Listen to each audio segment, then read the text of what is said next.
On s'interroge sur la justice également. Gérald Darmanin réclame un changement radical du code pénal pour les agresseurs. Les homejacking, c'est devenu, on en parle tout le temps. Moi, je vais vous faire la liste non exhaustive des personnalités qui en ont été victimes. Il y a Vita, il y a Cyril Lignac, il y a Jean-Luc Reichmann également. Il y a Anne-Sophie Lapix aussi qui avait une tentative de homejacking, mais pas que les personnalités. Philippe Jean-Louis, bonsoir. Bonsoir. Merci d'être avec nous dans ce studio. Votre famille a été victime d'un très violent homejacking. Ça s'est passé il y a une semaine, dans la nuit de samedi à dimanche dernier, à Paris. Oui. Racontez-nous d'abord comment ça s'est passé, parce que je crois que ce homejacking s'est produit en pleine nuit.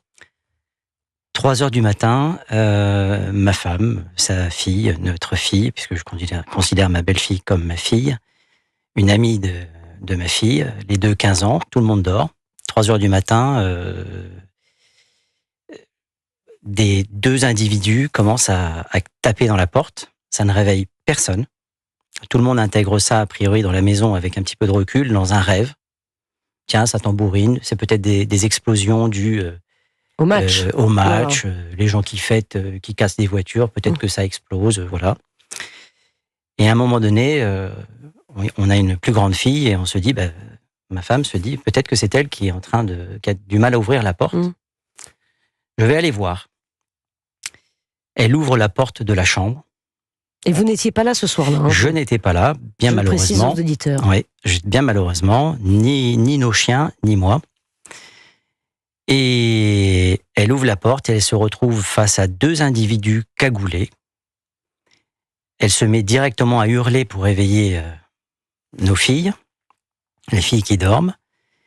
Et la réaction de ces deux barbares, c'est de frapper ma femme à demi-nue, à coups de masse qui avait servi à casser la porte.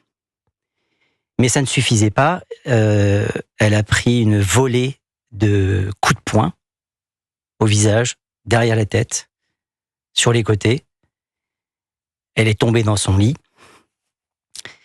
Là-dessus, ils se sont engouffrés dans la chambre. Il y avait des bijoux dans la salle de bain. Ils ont raflé tout ce qu'ils pouvaient. Pendant qu'elle recevait des coups, elle hurlait en demandant d'arrêter puisqu'elle avait mal. Je suis désolé parce que ça me remonte en fait. Les deux filles ont été réveillées par les hurlements de douleur de ma femme. Et elles ont eu le réflexe, je ne sais pas comment, à 15 ans, d'appeler la police. Alors, elles se sont mélangées les pinceaux, elles ont appelé les pompiers, le 15, enfin bon. C'est le 17, la police. Il faut vraiment que tout le monde enregistre le 17. Il faut vraiment le dire aux enfants. Là-dessus, étant donné que l'opérateur ne comprend pas l'adresse, il fait répéter. Elles sont cachées. Elles essayent du moins de se cacher. Et un des deux entend du bruit et va dans leur chambre. À ce moment-là, ma femme réalise, elle ne peut rien faire, elle peut à peine respirer tellement elle a pris de coups. Elle est nue sur son lit. L'autre qui reste commence à lui dire, est-ce qu'il y a un coffre? Évidemment, elle réfléchit pas, elle dit oui. Elle reprend des coups gratuits, ouvre le coffre. Elle dit oui, bien sûr. Elle prend son sac. Ça ne va pas assez vite. Elle reprend une volée de coups. Elle ouvre le coffre et elle vide le coffre et lui donne les choses qu'il dispose sur le lit. Ma femme ne pense que à l'autre individu qui est monté. En parallèle, donc, il monte. Il se met à gueuler sur les filles en leur demandant si elles ont appelé la police. Et je ne sais pas d'où elles sortent ce courage. Je suis admiratif de ma fille et de sa copine. Elles mentent. Non, on n'a appelé personne. Une des deux montre son téléphone, il le prend, il le jette. Et finalement, les secours qui étaient au bout du fil entendent ce qui se passe. Ce qui doit déclencher vraisemblablement une alerte massive auprès des services de police que je remercie de leur réactivité. On va les entendre aussi, les policiers. Éric Henry est avec nous, délégué national d'Alliance Police Nationale. Et cette espèce de raclure demande à ma femme de descendre chercher un sac poubelle. Donc elle descend nue, ramasser pour mettre son butin. À ce moment-là, le deuxième comparse réalise que vraisemblablement la police a été appelée. Et ma fille entend frère, ils ont appelé la police, ramasse le marteau, la police arrive et prennent la fuite, accompagnée de ma fille qui descend pour s'assurer qu'ils ne vont pas revenir finir ma femme. Voilà. C'est évidemment un moment épouvantable. Ça dure entre 15 et 20 minutes et personne n'intervient. Y compris les voisins. Évidemment, ce récit est épouvantable et c'est très bien que vous témoignez, Philippe Jean-Louis, que vous ayez le courage de témoigner. On va entendre Éric Henry, délégué national d'Alliance Police Nationale, dans un instant, qui a écouté le témoignage de Philippe Jean-Louis. On va échanger avec lui, la police est très important.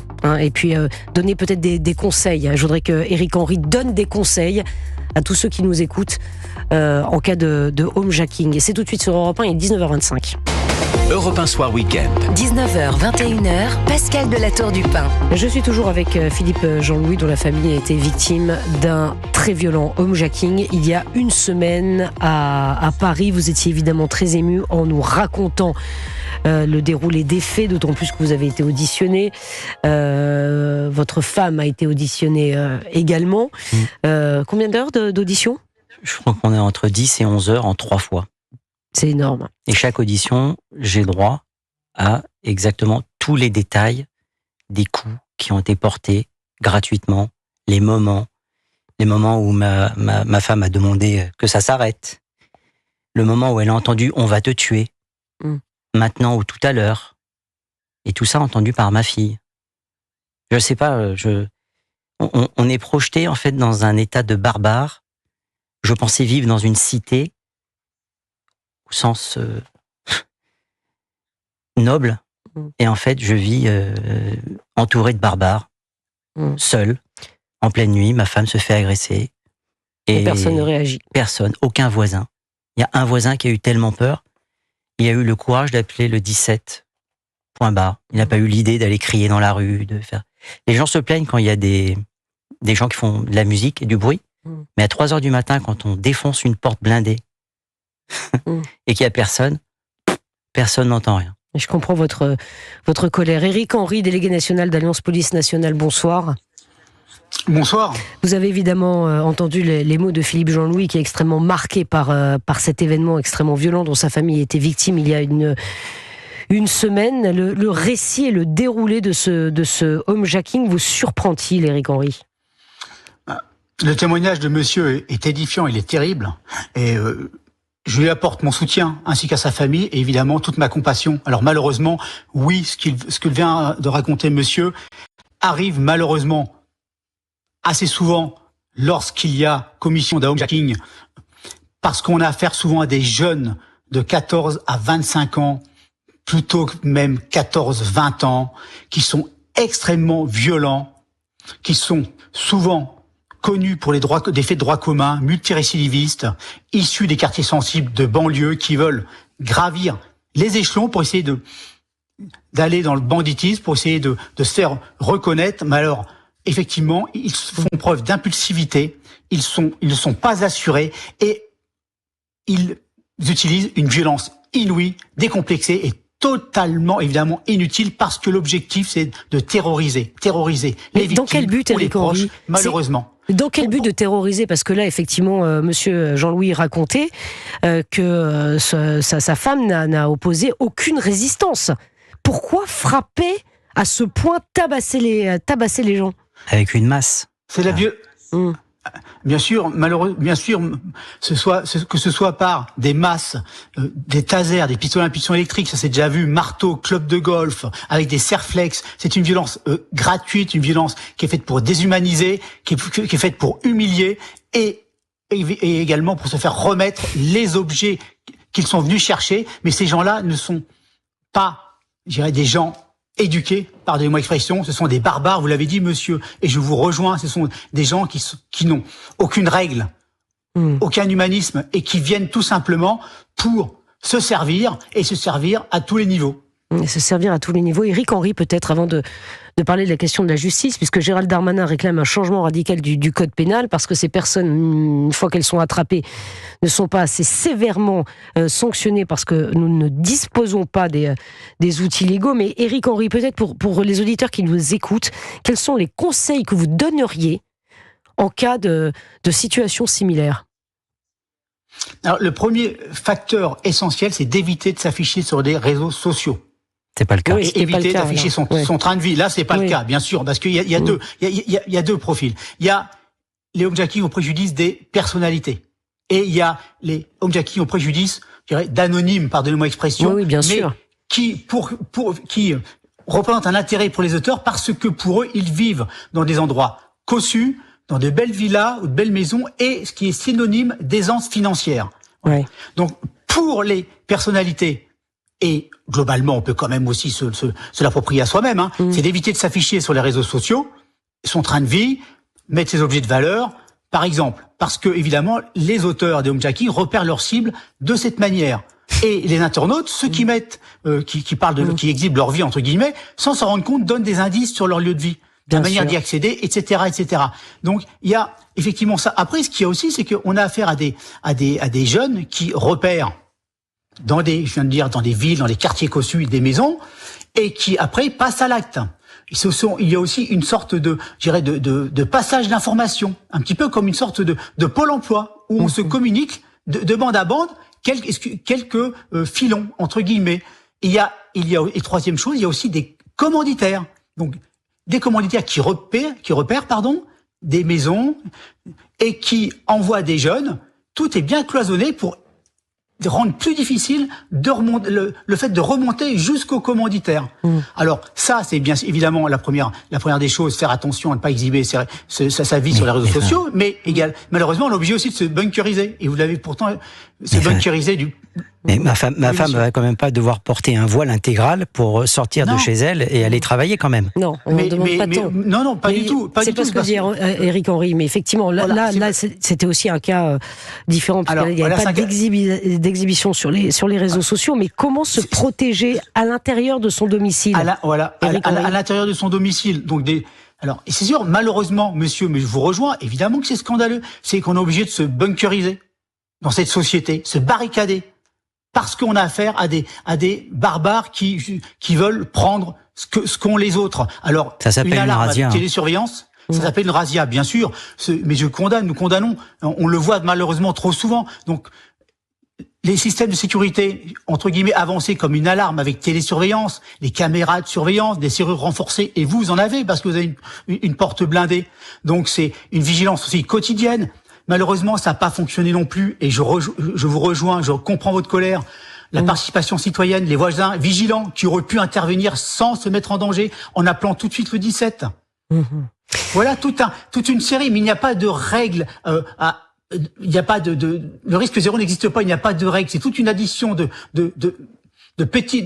sécurité pour essayer de limiter, mais malheureusement, votre cas, monsieur, démontre que quand on a affaire à des barbares, ils font tout pour pouvoir rentrer, pour pouvoir commettre leurs crimes. Et là, en l'espèce, on peut quand même dire que vos voisins auraient pu, sans se mettre en danger, intervenir et appeler la police plus tôt. Ça, c'est certain. Éric Henry, délégué national d'Alliance Police Nationale, Gérald Darmanin réclame un changement radical du code pénal. À quel point c'est nécessaire, selon vous? Vous savez, là, je prends l'exemple de monsieur, ce qui est arrivé à sa famille, qui est gravissime, un crime. Là, on est à minima à 20 ans, et la peine encourue est à minima de 20 ans de réclusion criminelle. 20 ans. Donc là, il n'y a pas besoin de changer le code pénal. Par contre, ce qui est certain, et ce qu'attendent les Français, ce qu'attendent monsieur... Même si ce sont des mineurs, parce que semble-t-il, d'après les témoignages, ils n'étaient pas bien vieux. On était sur les profils que vous nous décriviez avec des mineurs. Il y a alors, pour la tranche 13-16 ans, il y a l'excuse automatique de minorité, c'est-à-dire qu'une peine encourue de 20 ans, sera divisée par 2, soit 10 ans. Et nous, d'ailleurs, Alliance Police Nationale, on demande la fin, justement, de l'excuse automatique de minorité, l'écartement de celle-ci, parce que quand on a 13, 14, 15 ans, on fait la différence entre le bien et le mal. On sait ce qu'on fait. Et à partir de là, on doit être sanctionné. Et c'est la certitude de la peine au-delà d'une réforme législative, justement. C'est cette certitude de la peine. C'est-à-dire que on doit prendre en compte les victimes. On doit les protéger. La première des obligations d'un État de droit, c'est le droit à la vie. La deuxième, c'est de protéger les citoyens. Et les victimes, on n'en parle jamais. Donc la certitude de la peine dans les prisons, que ce soit plus un club med, excusez-moi l'expression, c'est que dans les prisons, on doit être extrêmement rigoureux avec leur donner des obligations, que ce soit un châtiment, un réel châtiment, parce que le sens de la peine, c'est ça également, et qu'on revoie un petit peu tout ce système d'aménagement de peine, parce que ça favorise l'impunité. Ça favorise l'impunité, oui. Autre chose aussi, oui. madame, oui. si vous permettez, par rapport à Gérald Darmanin aussi, il le sait, le garde des Sceaux, c'est que il a aussi affaire à des adversaires politiques parmi certains magistrats. Ouais. Je vais nommer clairement le syndicat de la magistrature. Ouais. 30% aux dernières élections professionnelles. C'est ce syndicat de la magistrature qui est le symbole du laxisme et qui ne protège pas la société en ne sanctionnant pas fermement et de façon impitoyable les auteurs des crimes et délits. Merci beaucoup Éric Henry, délégué national d'Alliance Police Nationale. Philippe Jean-Louis, merci beaucoup pour votre témoignage. Évidemment, on a une pensée pour votre famille. On espère évidemment, et ça prendra certainement du temps, que votre famille va se remettre le plus rapidement possible de cet événement traumatisant. Mais c'était important d'en parler ce soir. Voilà, je voulais dire aux auditeurs d'Europe 1 que c'était important effectivement d'entendre ces témoignages, ces homejacking. Faites extrêmement attention. Voilà, il faut se protéger. Voilà, on en est là, c'est ce que disait Éric Henry. Il faut se protéger. Merci infiniment en tout cas d'être venu sur le plateau d'Europe 1 ce soir. Il est 19h41.